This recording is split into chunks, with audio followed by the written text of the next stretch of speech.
सो प्यारे बच्चों, हम लोग पढ़ रहे थे किसके बारे में? इलेक्ट्रिक फील्ड्स के बारे में, विद्युत क्षेत्र के बारे में। तो विद्युत क्षेत्र के बारे में मैंने बताया था कि किसी भी आवेश के आसपास एक ऐसा क्षेत्र होता है जिसमें किसी अन्य आवेश को लाने पे वो क्या करता है? बल का अनुभव करता है। और जो बल होता है वो बल प्रति आवेश वही किसके बराबर होता है? विद्युत क्षेत्र। विद्युत क्षेत्र एक सदिश राशि और उसके कई सारे गुणधर्मों के बारे में अपने पढ़ा था, उसके इंपॉर्टेंट पॉइंट्स के बारे में। तो ई वेक्टर को कहा जाता है ई वेक्टर बराबर एफ बटा क्यू। सिंपल सी लॉजिकल बात। ई वेक्टर बराबर एफ वेक्टर बटा क्यू और ई वेक्टर बराबर एफ वेक्टर बटा क्यू, और इसकी इकाई क्या होती है? न्यूटन प्रति कूलम। तो ये बातें आप लोगों को ध्यान रखनी है कि जब भी आपको क्या करना है, विद्युत क्षेत्र निकालना है, तो क्या करो? विद्युत क्षेत्र निकालने के लिए एक टेस्ट चार्ज लो। ये कौन सा आवेश था? Q not. कौन सा आवेश बोलते हैं इसे? टेस्ट चार्ज, परीक्षण आवेश। धनात्मक होता है और छोटा होता है, ठीक।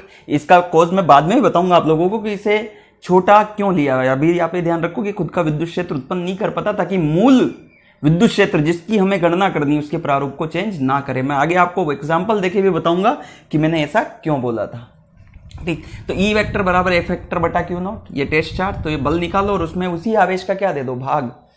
क्लियर? ये एक सदिश राशि है, न्यूटन प्रति कूलम। ये सी वैसी बातें हम लोगों ने कर ली थी।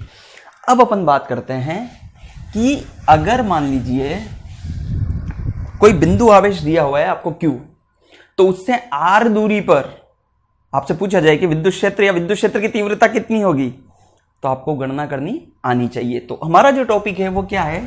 बिंदु आवेश के कारण, बिंदु आवेश के कारण किसी बिंदु P पर, किसी बिंदु P पर विद्युत क्षेत्र मतलब ई वेक्टर। ये किस तरीके से निकालना है? सिंपल सी लॉजिकल बात कि किसी बिंदु आवेश यदि अपन को दिया गया है तो वो कितना विद्युत क्षेत्र, उसकी तीव्रता r दूरी पर होती कितनी है, ठीक है। तो उसके लिए क्या किया अपन ने? एक बिंदु आवेश लिया। क्या लिया? कोई बिंदु आवेश जिसको हमने बोला कितना? Q। तो हमने एक बिंदु आवेश लिया Q, और मान लो कि जिस बिंदु पर हमें विद्युत क्षेत्र की तीव्रता निकालनी है वो यहां से कितनी दूरी पर है? R। क्लियर बात? ये है वो पॉइंट P जहां हमें विद्युत क्षेत्र की तीव्रता की गणना करनी है, ठीक है, ओके। अगर ये प्लस Q है तो हमें यह भी पता होना चाहिए कि किसी भी बिंदु P पर अगर धन आवेश के कारण विद्युत क्षेत्र की दिशा किधर होती है? दूर। धन आवेश के कारण विद्युत क्षेत्र किधर होता है? दूर। और ऋण आवेश के कारण की ओर। तो यहां पर जो विद्युत क्षेत्र होगा वो इधर होगा। अब इसका मान कितना होगा हमें निकालना है। इसका मान निकालने के लिए सिंपल सी लॉजिकल बात, यहां अपन रखेंगे कितना? टेस्ट चार्ज रख दिया। हमें ई निकालना है ना। क्या निकालना है? ई। यहां पे क्या रखा? Test charge. दिशा ये तीर से बता रहे हैं अभी, तो हम केवल इसका मापांक निकालेंगे ई का। फिर उसका सदिश प्रारूप, जैसे अपन ने कूलाम स्थिर वैद्युतिकी बल का सदिश फॉर्म पढ़ी थी, सदिश प्रारूप पढ़ा था, ऐसे ही अपन इसका भी पूरा सदिश प्रारूप पढ़ेंगे। अभी ये ध्यान रखो कि दिशा इधर है और मापांक कितना होगा अपन निकाल रहे हैं। तो यहां पे अपन ने क्या रखा? Q not. अब सुनो, इस क्यू नॉट पर इस प्लस क्यू के कारण बल कितना लगेगा? तो एफ लगेगा। के क्यू नॉट बटा आर स्क्वायर, ये एफ आ गया। अब अगर मुझे पूछा जाए कि ई कितना होगा, तो हमें सीधी सी बात, ई बराबर होता है कितना? एफ बटा क्यू नॉट। बल बटा उसी आवेश का क्या दे दो? भाग। अब इतना बल है तो ई बराबर, बल कितना है? बल दिया हुआ है आपको के क्यू नॉट बटा आर स्क्वायर बटा उसी में आवेश का भाग दे दो। क्यू नॉट से क्यू नॉट कट गया, आंसर कितना आ गया? के क्यू बटा आर स्क्वायर। तो किसी भी आर दूरी पर अगर आपसे पूछा जाए एक बिंदु आवेश के कारण किसी भी आर दूरी पर विद्युत क्षेत्र का मान कितना होगा, तो आंसर कितना होगा? के क्यू बटा आर स्क्वायर। बेटा ये केवल इसका मापांक है, अभी मैंने दिशा की बात नहीं की है। दिशा केवल मैंने किससे प्रदर्शित की है? इस तीर से। बस आप ये ध्यान रखो किस बिंदु पर दिशा किधर होगी? इधर। और मान कितना होगा? के क्यू बटा आर स्क्वायर। क्लियर? तो एक बिंदु आवेश के कारण विद्युत क्षेत्र कितना होता है? के क्यू बटा आर स्क्वायर। कितनी दूरी पर? आर दूरी पर। इसका मतलब अपन यहां से क्या बोल सकते हैं? हम लोग यहां से बोल सकते हैं कि ई जो है वो व्युत्क्रमानुपाती होता है किसके?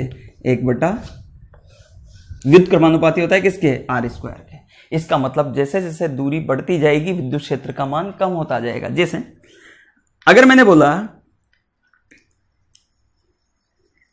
कि ये बिंदु यहां से आर दूरी पर था, अगर मैं इस बिंदु पे पूछता तो इस बिंदु पर जो मान है वो कितना होता, के क्यू बटा इस दूरी का स्क्वायर, और पास पूछता तो के क्यू बटा उस दूरी का स्क्वायर। इसका मतलब जो अगर आर बढ़ता जाएगा तो विद्युत क्षेत्र का मान घटता जाएगा और अनंत पर कितना हो जाएगा, जीरो। अगर अपन यहां पे लिख दें कि यदि आर का मान कितना हो जाए अनंत, तो ई कितना हो जाएगा, जीरो।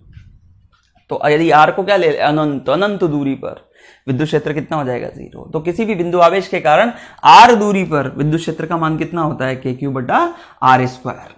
क्लियर। क्या किया अपन ने कि उस जगह पे क्या रखा, परीक्षण आवेश रखा, उस परीक्षण आवेश पर बल निकाला, बल इतना मिला और उस बल में उसी आवेश का क्या दे दिया, भाग।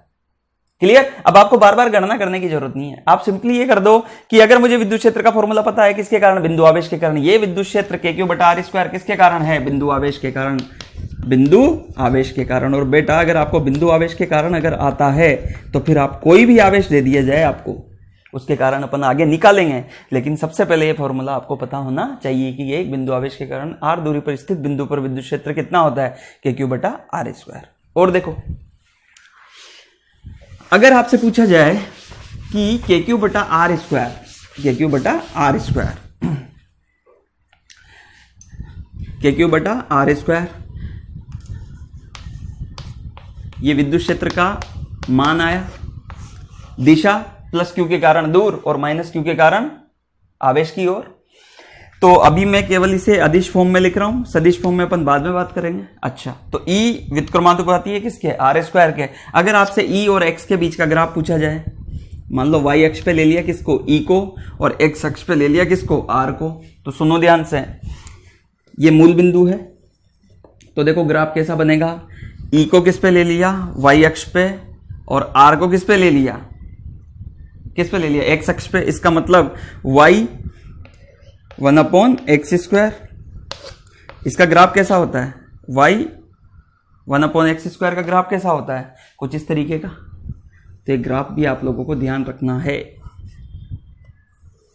ऐसे ऐसे। ये दोनों कहां पे मिलेंगे, अनंत पर। इधर ये कहां पे मिलेंगे, अनंत पर। कैसे, देखो इधर यदि x बराबर 0, मतलब आर, x पे आर ही ले रहे हैं ना, तो यदि r बराबर 0 तो e बराबर अनंत। r बराबर 0 कहां होगा, यहां पे, तो इस अक्ष पे r बराबर 0, तो कहां होगा, जब r बराबर 0 पे e कितना हो जाएगा, अनंत। तो जैसे जैसे यहां पे आता जाएगा r इस मूल बिंदु पर आता जाएगा, e कहां पे जाता जाएगा, अनंत पे, और ये कहां पे मिलेगा, अनंत पे, ऐसे। और जब r बराबर क्या है, अनंत, जब r का मान यहाँ पे अनंत रखो तो e बराबर कितना हो जाएगा, 0। मतलब r बराबर जब अनंत होगा तो e बराबर कितना हो जाएगा, 0। जब r अनंत होगा तब e कितना होगा, 0। तो ये ग्राफ ऐसा बनता है। क्लियर। और वैसे भी आपने बेसिक मैथमेटिक्स में पढ़ भी रखा है इसे 11th क्लास में, 1/x स्क्वायर का y बराबर 1/x स्क्वायर, इसका ग्राफ कैसा बनता है, इस तरीके का। ठीक, ये अभी मैं केवल आपको एक जनरल व्यू बता रहा हूं कि ई बराबर कितना होता है, के क्यू बटा आर स्क्वायर, ग्राफ कैसा होता है, इस तरीके का। अच्छा, और देखो आगे की बात, बिंदु आवेश के कारण अपन ने फॉर्मूला पढ़ा। अब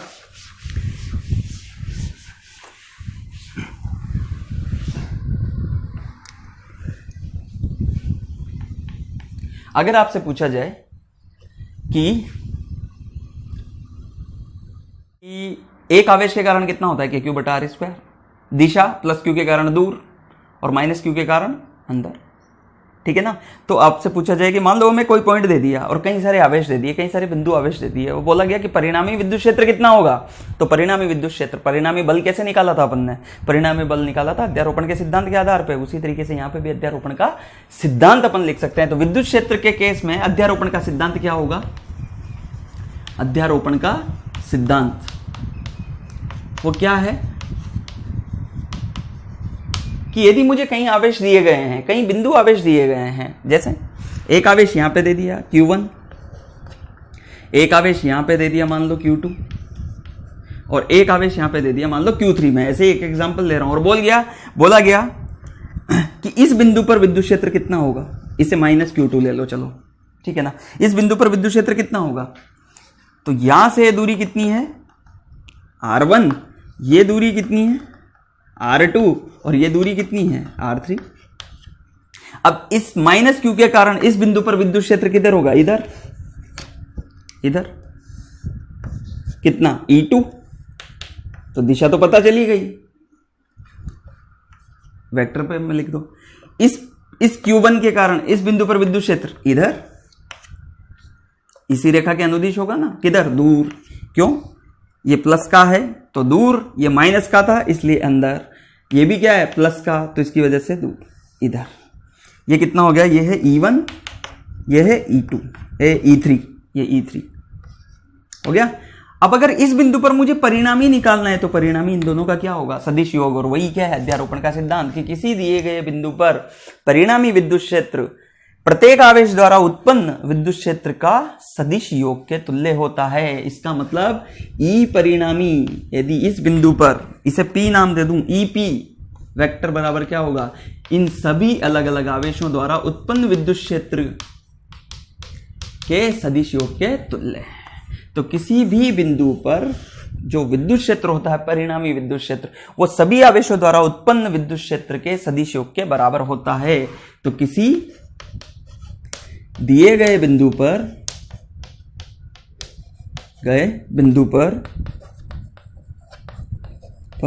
परिणामी विद्युत क्षेत्र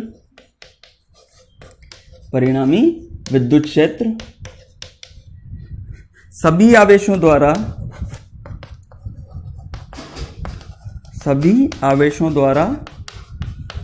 उत्पन्न विद्युत क्षेत्र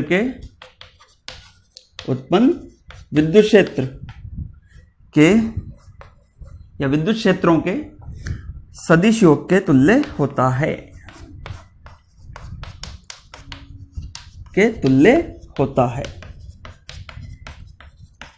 एक आवेश के कारण कितना होता है Q बटा R स्क्वायर, दिशा ये रही। अब इन तीनों का परिणामी निकाल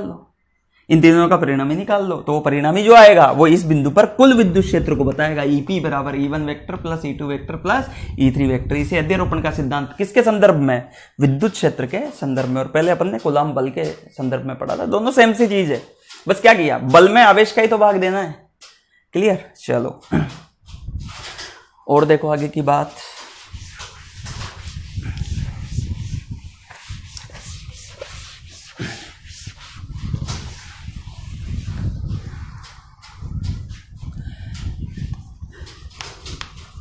विद्युत क्षेत्र का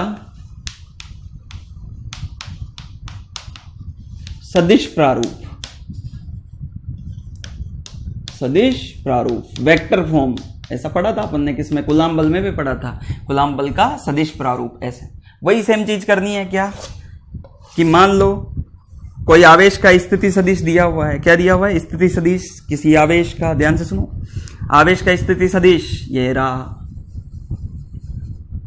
Q, इसका स्थिति सदिश कितना दिया हुआ है R1, और जिस बिंदु पर विद्युत क्षेत्र निकालना है, मान लो ये वो बिंदु है P, तो इस P बिंदु पर हमें क्या निकालना है, विद्युत क्षेत्र। इसका स्थिति सदिश R2, ये R1 वेक्टर और ये R2 वेक्टर। याद करो कूलाम बल में इस R2 वेक्टर को अपन ने क्या बोला था, R2 वेक्टर पे दूसरा आवेश रखा था, ठीक। और ये क्या प्रदर्शित करेगा, ये पहला बिंदु और ये दूसरा बिंदु, तो इसको क्या बोल देंगे अपन, R21 इस सदिश को, और उल्टा होता तो R12, अगर ऐसे लेते तो R12 और R12। अब ये बातें आपको आनी चाहिए, R12 का मापांक बराबर R21 का मापांक, केवल दिशाएं तो अलग है, और किसके बराबर मान लो, R के बराबर। अब देखो अगर मुझे इस बिंदु पर विद्युत क्षेत्र निकालना है तो क्या करेंगे, इस बिंदु पर यदि मुझे विद्युत क्षेत्र निकालना है तो इस आवेश के कारण इस यहां पे क्या रख दिया, Q0, इस Q0 पर बल कितना लगेगा रे, सदिश फॉर्म में F, ये दूसरा बिंदु है ना, तो इसे क्या बोलेंगे F21, 2 पर 1 के कारण बल कितना, Q0 बटा, याद करो R21 का क्यूब, और क्या था R21 वेक्टर, यही तो था, ये F21 वेक्टर हो गया। ऐसे ही इलेक्ट्रिक फील्ड अगर मुझे निकालनी है किसके कारण, एक के कारण, किस पर, 2 पर, यही तो बात हो गई। तो E21 2 पर 1 के कारण विद्युत क्षेत्र कितना हो जाएगा बताओ, तो F21 बटा F21 वेक्टर बटा उसी आवेश का क्या दे दो भाग, तो तो उसी आवेश का भाग दे दोगे तो इसमें इसका भाग दे दो, देखो क्यू नोट से कट जाएगा, कितना बचेगा, वो आ जाएगा के क्यू बटा R21 क्यूब और R21 वेक्टर। तो बेटा ये सिंपल सी बात। अच्छा, इस 21 का मतलब क्या है, बिंदु 2 पर, ये बिंदु 2 ही तो है, बिंदु 2 पर जब बल बोलो ना तो बल तो आवेश पे निकलता है, तो आवेश 2 पर एक के कारण बल, लेकिन जब विद्युत क्षेत्र को किसी बिंदु पर निकलता है, इसलिए बिंदु 2 पर आवेश Q के कारण क्या, विद्युत क्षेत्र।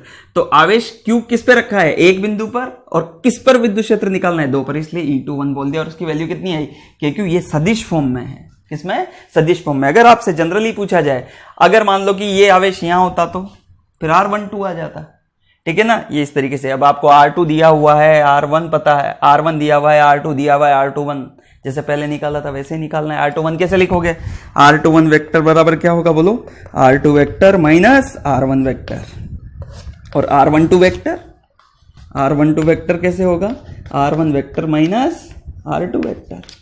ये सब चीजें आपको कूलम्ब बल से पता होनी चाहिए। तो ये सदिश प्रारूप हो गया, क्लियर, ओके। अगर मैं सदिश प्रारूप को इन जनरल लिखूं, कैसे लिखूं, इन जनरल, तो देखना कैसे होगा।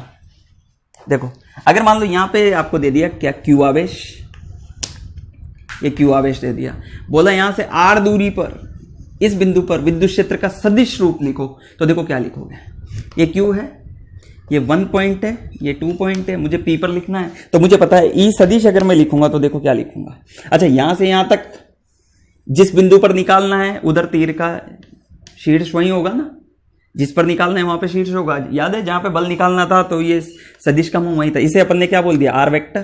तो क्या लिखोगे, ई वेक्टर बराबर के क्यू बटा आर स्क्वायर, ये तो मापांक हो गया, अभी तो निकाला अपन ने, किसी बिंदु आवेश के कारण विद्युत क्षेत्र का मापांक तो हो गया। और दिशा, दिशा कैसे प्रदर्शित करते हैं, आर कैप, जहां पे आर कैप क्या है, आर कैप है आर सदिश की दिशा में इकाई सदिश, आर सदिश की दिशा में इकाई सदिश, इकाई सदिश। और इकाई सदिश को कैसे लिखा जाता है, इकाई सदिश को लिखा जाता है आर वेक्टर, आर कैप बराबर कितना हो जाएगा, आर वेक्टर बटा आर का मापांक। अब इस मान को यहां पे रख दो, तो ये कैप दिशा को बता रहा है और ये क्या हो गया, मापांक। तो यहां पे जब इसे रखोगे तो ये कितना आ जाएगा, तो ई वेक्टर बराबर कितना आ गया आपके पास, ई वेक्टर बराबर आ गया के क्यू बटा, देखो यहां पे आर वेक्टर बटा आर ये आएगा, तो ये वापस से क्या हो जाएगा, आर वेक्टर का क्यू, क्योंकि ये जो आर है ना ये भी क्या है, ये आर वेक्टर का मापांक ही तो है, कौन, आर, भाई इसका मापांक है वो आर के बराबर ले लिया, इन दोनों बिंदुओं के बीच की दूरी। तो यहाँ पे कितना गया, आर क्यूब, और साथ में क्या गया, आर वेक्टर। अब अगर आपको आर वेक्टर दे दिया जाए तो निकाल लो यार, ये आर वेक्टर अगर आपको वेक्टर फॉर्म में दे दिया जाए, जैसे मान लो इसके कोऑर्डिनेट दे दिए 1, 2, 3, इसका कोऑर्डिनेट दे दिया 2, 4, 5, तो आर वेक्टर क्या होगा, ये क्या होगा, ये विस्थापन सदिश की तरह हो गया। तो इसका स्थिति सदिश दिया हुआ है, इसका स्थिति सदिश दिया हुआ है, तो आर वेक्टर इन दोनों का डिफरेंस ही तो होगा। तो देखो आर वेक्टर कैसे निकालोगे, अगर ऐसा दे दिया तो आर वेक्टर क्या होगा, आर वेक्टर होगा इस वेक्टर में से इस वेक्टर को माइनस कर दो, क्योंकि इसका स्थिति सदिश 1, 2, 3 है और इसका स्थिति 2, 4, 5 है। तो क्या कर दो, आर वेक्टर बराबर क्या होगा, मैं एग्जांपल देके बता रहा हूं, तो क्या हो जाएगा, 2i cap plus 4j cap plus 5k cap, इसमें से माइनस कर दो किसको, इस वाले को, i cap plus 2j cap plus 3k cap, और इस मान को यहां पे रख दो, और इसका मापांक निकालोगे तो इसको माइनस करके इसका मापांक आ जाएगा। कैसे, देखो 2 में से 1 गया तो कितना बचा, i कैप, 4 में से 2 गया तो 2j कैप, और 5 में से 3 गया तो 2k कैप। ये तो क्या है आपके पास, आर वेक्टर, और इसका मापांक, जब वेक्टर दिया हो तो उसका मापांक कैसे निकालते हैं बोलो, अंडर रूट इसका स्क्वायर प्लस इसका स्क्वायर प्लस इसका स्क्वायर, तो कितना आ जाएगा बोलो, 1 का स्क्वायर प्लस 2 का स्क्वायर प्लस 2 का स्क्वायर, तो कितना गया, 4, 4, 8 और 1, 9, 9 बाहर आएगा तो कितना हो जाएगा, 3। तो इसका मतलब आर का मापांक तो 3 आ गया, तो यहाँ पे वैल्यू रख दो। अगर मैं इस सवाल को सोल्व कर रहा हूं तो कितना आ जाएगा, ई वेक्टर, ई वेक्टर आ गया आपके पास के क्यूब बटा 3 का क्यूब, और आर वेक्टर कितना आया था, आर वेक्टर है i cap plus 2j cap plus 2k cap, i cap plus 2j cap plus 2k cap. ये पूरा का पूरा आपका आंसर हो गया, ठीक है ना। अब यहां पे डायरेक्ट अगर ये भाई ये R12 ये किसका काम कर रहा है, R21 का ही तो काम कर रहा है बेटा। यहां से अपन ने R वेक्टर ले लिया तो 21 मतलब R2 माइनस R1, तो ये मूल बिंदु के सापेक्ष यही तो कोऑर्डिनेट दिए गए रहते हैं। इस तरीके से इन सवालों को सोल्व कर लो। तो ये इसका क्या हो गया, सदिश प्रारूप, कितना KQ upon R³ into R vector, और दिशा किसकी दिशा में होगी, R कैप की दिशा में। एक और बात ध्यान रखना, जब भी आपको सदिश में लिखना हो तो हमेशा Q को किसके साथ रखो, चिन्ह के साथ। जैसे हमारे पास, मिटा दो इसे, हमारे पास ये फॉर्मूला निकल के आया ये वाला, तो ये फॉर्मूला निकल के आया, तो आप हमेशा ध्यान रखो कि अगर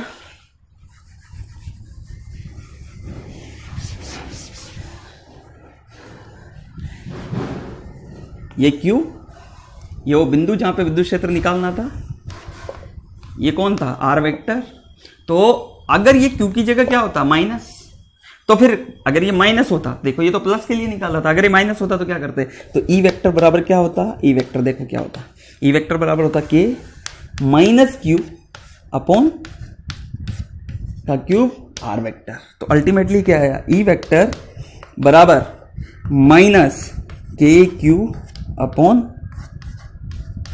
क्यूब और R वेक्टर। इसका मतलब क्या आया, यहां पे माइनस किस बात को प्रदर्शित कर रहा है, माइनस इस बात को प्रदर्शित कर रहा है, ये माइनस इस बात को प्रदर्शित कर रहा है कि भाई साहब E वेक्टर की दिशा R वेक्टर के विपरीत है। अब R वेक्टर किधर है, इधर, तो E वेक्टर किधर होगा, इधर, ये E वेक्टर इधर होगा इस बिंदु पर। क्यों, क्योंकि माइनस Q के कारण किसी भी बिंदु पर विद्युत क्षेत्र किधर होता है, अंदर या दूर, तो अंदर, ये बता दिया ना। तो हमेशा ध्यान रखो जब भी सदिश प्रारूप हो तो Q को हमेशा किसके साथ रखो, चिन्ह के साथ। तो एक बिंदु आवेश के कारण विद्युत क्षेत्र, बोलो KQ बटा R², और सदिश में लिखना है तो इस तरीके से, लेकिन हमेशा ध्यान रखो कि Q को किसके साथ रखना है, साइन के साथ। कब, जब आपको क्या एक सदिश प्रारूप पूरा लिखना हो तब। ठीक, अब देखो और आगे की बात, तो हमने अब इसके एक अधिक सवाल आपको करके बताता हूं मैं। जैसे आपको क्वेश्चन दे दिया, क्वेश्चन बोला, अभी अपन बिंदु आवेश की बात कर रहे हैं, बहुत बेसिक सा ज्ञान ले रहे हैं, इसके बाद अपन थोड़ा सा एडवांस लेवल पे जाएंगे। कि मान लीजिए आपके पास एक आवेश दे दिया Q और दूसरा आवेश दे दिया 4Q, ये दोनों आवेश एक दूसरे से 10 मीटर की दूरी पर हैं, है ना। अब ऐसे सवाल अपन ने पहले भी किए हुए हैं कि तृतीय आवेश को कहां रखे कि उस पर कुल बल कितना हो जाए, 0। तो आप एक बात करो, ये याद करो, बल किसके कारण लगता है, बल किसके कारण लगता है, विद्युत क्षेत्र के कारण। अब अगर अपन उसको ऐसे जगह पे रख दे जहां पे कुल विद्युत क्षेत्र 0 हो, तो उस तृतीय आवेश पर कुल बल कितना लगेगा, 0। अब सवाल यही है कि वह बिंदु जहां E वेक्टर या विद्युत क्षेत्र 0 हो, जहां पे विद्युत क्षेत्र कितना है, 0। अब यार अगर 0 कहां होगा तो क्या करें, आप कुछ मत करो, इन दोनों के कारण, अच्छा ये भी प्लस का है और ये भी प्लस का है, तो याद करो कि तृतीय आवेश की साम्यावस्था इन दोनों के बीच में कहीं पे आती थी। इसका मतलब विद्युत क्षेत्र इन दोनों के बीच में कहीं पे 0 होगा। अगर एक प्लस और एक माइनस होता तो या तो इधर होती या इधर होती। तो उसमें भी अपन ने देखा था हल्के आवेश के पास और भारी आवेश से दूर। तो इसका मतलब अभी तो दोनों समान चिन्ह के हैं, तो जो परिणामी विद्युत क्षेत्र होगा यहीं पे कहीं पे 0 होगा। तो मान लो कि यहाँ पे 0 है, तो यहां से कितनी दूरी पर x, और यहाँ पे कितना l माइनस एक्स, मतलब 10 माइनस एक्स। अब तो कर लो ना यार, इस प्लस 4Q के कारण इस बिंदु पर विद्युत क्षेत्र किधर, तो इधर कितना E4Q, इस प्लस Q के कारण इस बिंदु पर कितना E प्लस Q, ये 4Q के कारण इधर और इसके कारण इधर। अब दिशा तो विपरीत हो गई, मापांक समान हो जाए तो ये दोनों सदिश एक दूसरे को निरस्त कर देंगे यदि मापांक समान हो जाए तो। क्यों, क्योंकि दिशा तो जस्ट विपरीत है। तो देखो 4Q के कारण E4Q बराबर EQ, मापांक में दोनों बराबर हो गए, दिशा तो बताई दी ना अपन ने, तो दिशा तो तीर से कर लो। सदिश प्रारूप तो एक अलग चीज है, वो तो जब आपको कोऑर्डिनेट दिए गए हैं तब जाके उसे यूज करो। लेकिन अगर अपन को वैसे ही दिशा बतानी है तो दिशा तो अपन को पता ही है, प्लस आवेश से दूर और माइनस आवेश के ओर। तो यहां तो तीर से बता दो और मापांक को सेम कर दो। हमारा तो सवाल ऐसे ही सोल्व करने अपने को। ठीक। तो ई 4Q कितना होगा, तो 4Q के कारण यहां से दूरी कितनी हो गई 10 माइनस एक्स, तो क्या लिखोगे के 4Q बटा 10 माइनस एक्स का होल स्क्वायर बराबर के क्यू बटा एक्स स्क्वायर। के क्यू से के क्यू कट गया, 4 बटा 10 माइनस एक्स बराबर 1/x स्क्वायर। सोल्व कर लो यार इसे, दोनों तरफ का अंडर रूट कर लो तो कितना जाएगा 2, 10 माइनस एक्स बराबर 1/x, तो 2x बराबर कितना, 2x बराबर 10 माइनस एक्स, तो x बराबर कितना आ गया, x बराबर आ गया 10/3 मीटर। और सिंपल सी लॉजिकल बात भी है, ऐसा ही। तो यहाँ से ये x की वैल्यू आ गई कितनी 10/3 मीटर। तो ये 10/3 और ये कितनी बची 10 माइनस 10/3, तो मतलब यहां से कितनी दूरी पर आया 10/3 और यहां से 10 माइनस 10/3 कितना आ जाएगा, 10 माइनस 10/3 कितना आ गया 20/3। और अभी भी देखो भारी आवेश से दूर और हल्के के पास ये बिंदु होगा। अगर दोनों ये भी क्यू होता ये भी क्यू होता तो बिल्कुल बीच में आता है। तो यहां पे अगर तृतीय आवेश को रख दो तो यहां पे विद्युत क्षेत्र 0 है, इसका मतलब उस पर कुल बल भी कितना लगेगा 0। तो ये सवाल वैसे ही है, ऐसे कई सवाल पूछे जा सकते हैं। एकाधिक सवाल और करके देखते हैं अपन, एकाधिक सवाल और करके देखते हैं। अध्यारोपण के सिद्धांत पर ही अपन ने इस बिंदु पर परिणामी विद्युत क्षेत्र निकाला था, तो दोनों का सदिश योग ही तो आया और दोनों का सदिश योग मिलकर कितना करना था 0, वो सवाल में दिया हुआ था। और देखो ये बेसिक से सवाल है, फिर आगे और अपन बहुत अच्छे अच्छे क्वेश्चंस करेंगे। अभी केवल एलिमेंट्री क्वेश्चंस हैं। इन एलिमेंट्री क्वेश्चन से अपने कंसेप्ट बिल्डअप होते हैं कि मान लीजिए आपको आवेश दिया हुआ है यहाँ पे सपोज Q और यहाँ पे भी आवेश दिया हुआ है Q, और ये एक क्या है, ये है आपका समबाहु त्रिभुज जिसकी भुजा दे गई है कितनी A। तो A भुजा का समबाहु त्रिभुज है। आपसे बोला गया कि इस बिंदु पर विद्युत क्षेत्र कितना होगा परिणामी, तो आपको पता है ये प्लस Q और ये भी, ये माइनस Q ले लो, है ना, ये ज्यादा सही रहेगा। तो एक को प्लस ले लो एक को माइनस ले लो ताकि ये सभी सवाल हो जाएगा। इस बिंदु पर विद्युत क्षेत्र कितना होगा, ये एक समबाहु त्रिभुज है।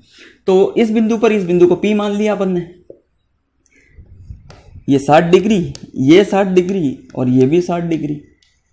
अब देखो क्या होगा, इस प्लस Q के कारण यहाँ पे विद्युत क्षेत्र इधर, इन दोनों को मिलाने वाली रेखा के अनुदेश इधर ही तो होता है, और इस माइनस Q के कारण इधर, इन दोनों के बीच का कोण ये अगर 60 है तो ये कितना बचा 120।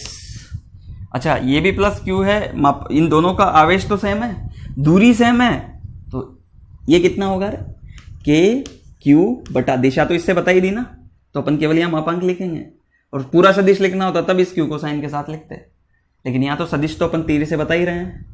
इसके कारण इस बिंदु पर विद्युत क्षेत्र इसकी ओर क्यों आया, क्योंकि ऋणात्मक आवेश है, और इससे प्लस से इस बिंदु पर दूर, तो के क्यू बटा आर स्क्वायर ए स्क्वायर, क्योंकि भुजा ए दी गई है ए स्क्वायर, और इधर भी के क्यू बटा ए स्क्वायर। और ये दोनों कितनी दूरी पर हैं, कितने कोण पर हैं 120। तो परिणामी इस बिंदु पर जो परिणामी होगा वो कितना होगा, तो ई परिणामी कितना लिख दोगे, ई परिणामी लिखोगे ई परिणामी P, तो इसे अपन ई मान लें। अगर ये ई है तो ये भी तो ई हो गया, क्यों, क्योंकि दोनों सेम ही तो मापांक है। तो कितना होगा दोनों का, कितना हो जाएगा E1 square plus E2 square plus 2E1 E2 cos theta, तो कितना हो जाएगा E square plus E square plus 2 E1 E और E2 भी E, तो E स्क्वायर हो गया, और cos थीटा मतलब cos 120, दोनों के बीच का कोण। ठीक है जी।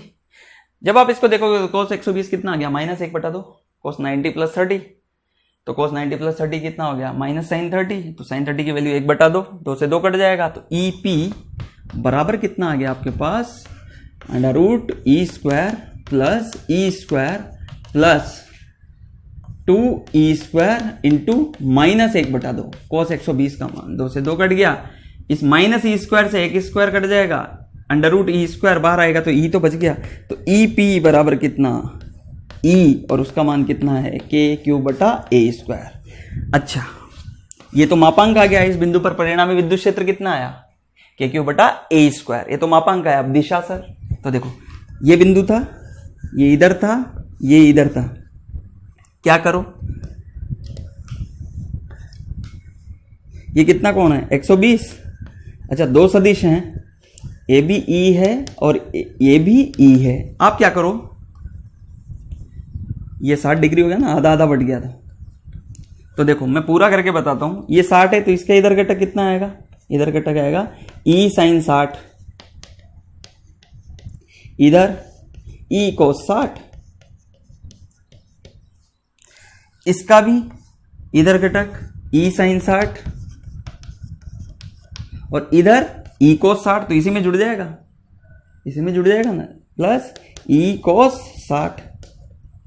देखो ऊपर कितना है ई साइन 60 से नीचे वाला ई साइन 60 कट गया, इसका मतलब परिणामी इधर ही तो बचा, कितना ई कोस 60 प्लस ई कोस 60, तो कितना आया देखो, तो परिणामी की दिशा किधर होगी, इधर, और कितनी 2 ई कोस 60, और कोस 60 की वैल्यू, कोस 60 की वैल्यू कितनी, कोस 60 1/2, 2 से 2 कट गया, आया तो ई, तो इससे परिणामी गए और दिशा किधर आई, बिल्कुल इधर, मतलब दोनों के बीच में इधर, और आंसर कितना आया KQ/R², क्योंकि A², और इसे अपन ने क्या माना था E।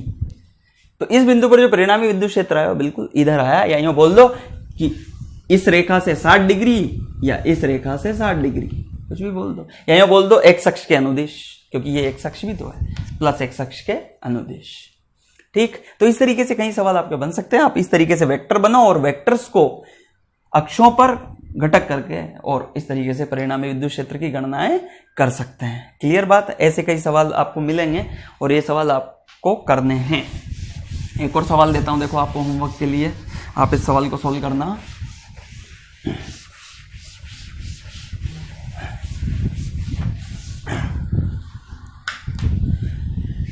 जैसे मान लीजिए कि आपको दिया गया है कि ये आवेश है Q और ये आवेश है 9Q, माइनस का 9Q। आपको बताना है कि परिणामी विद्युत क्षेत्र या विद्युत क्षेत्र 0 कहाँ होगा, और ये दूरी दे रखी है 10 मीटर। ये आपका होमवर्क है, ये आपको करना है। ठीक है, विद्युत क्षेत्र 0 कहाँ पे होगा, ये Q है, -9Q है। क्लियर, दोनों के बीच की दूरी है 10 मीटर।